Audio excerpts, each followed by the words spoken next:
This is Terry from Fabric Junction again, here to show you a new wreath from Stonehenge by Northcott that we made a beautiful wall hanging with lights. So what you need is a wreath and 9 inches of fabric for the piping and 6 inches of fabric for the binding.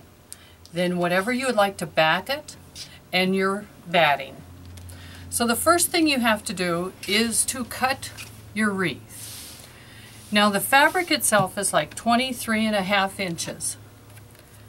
So what I did is I took my straight edge and I measured down 2 inches from the bottom of the wreath and cut it.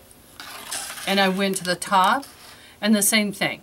I measured 2 inches above where the ribbons and cut. Now this gives me a piece that's about 24 by 26. So I've already done that for us for time, and I gave it to our in-house quilters and they did a beautiful job of quilting. We used just plain muslin on the back, and I saved the rest of the muslin once I trimmed it to make my sleeve and my pocket. But once I get it back all quilted, my next step is to put in the holes for the lights. And what I use is what you see here, a hammer, a block of wood, and then I use my eyelet tool. And here I have 2 of them. They're nice big solid pieces of metal, and they have a little hole on the end that's not super sharp to touch, but when you hit it with a hammer it will make a hole for you. So decide where you want to place your lights. I use a string of 20, so I figure out exactly where I'd like my lights. I go to my block of wood, I center it,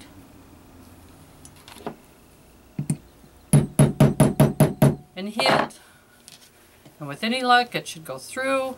If it didn't go through, it just means a couple more taps. And I've got a little bitty hole, because I don't want the hole to be real big, so it's a nice little one. Once I have the hole in place, then I take some fray check and I put a little bit of fray check on it to protect it. I go all the way around, I get all my holes in place, I know exactly where I want my lights to go. Then I flip it over, and I want to make sure I'm working on the top because now it's time to add the sleeve. Now when I add a sleeve, I take my scrap and I cut a piece that's twice as wide as what I want my rod to go through, and it is the length of where I want my sleeve. I press in the ends, it's about 1 inch, maybe 1.5 inches, and then I press it in half.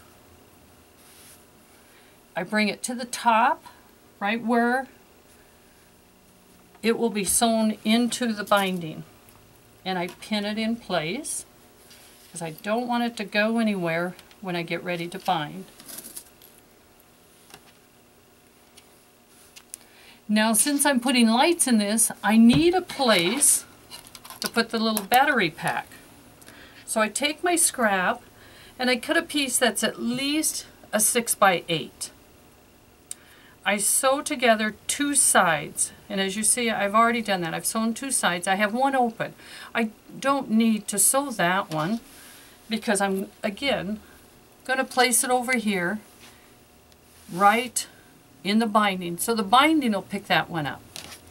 Now one of the reasons I did my holes first is because when I do my wreath, there's generally one right in this area that I want, and I don't want to put a hole in my pocket.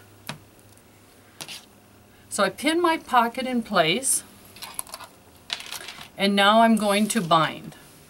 Now the technique I used on this particular quilt is our binding with a piping or binding with hidden stitches.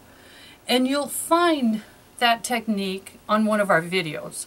So I'm not going to do it right this minute, but go to our video on binding with hidden stitches or binding with piping. It's the same video, and it will tell you the technique.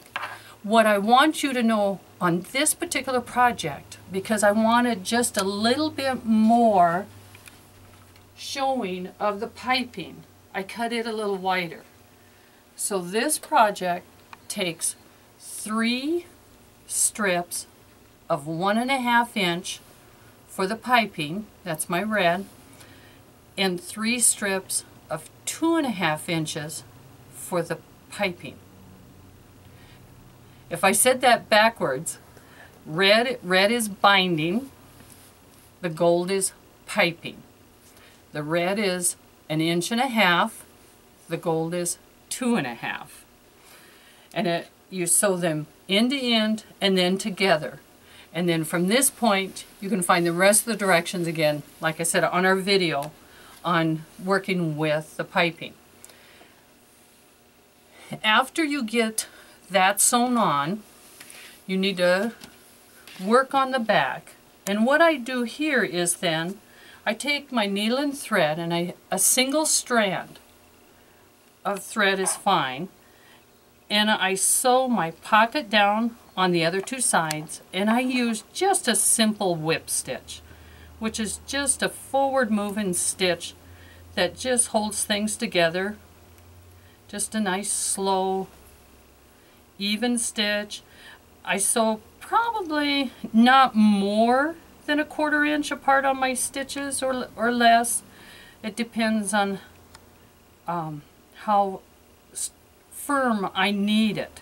But this particular one, about like this, go around, tie off, and then come back and stitch straight across this.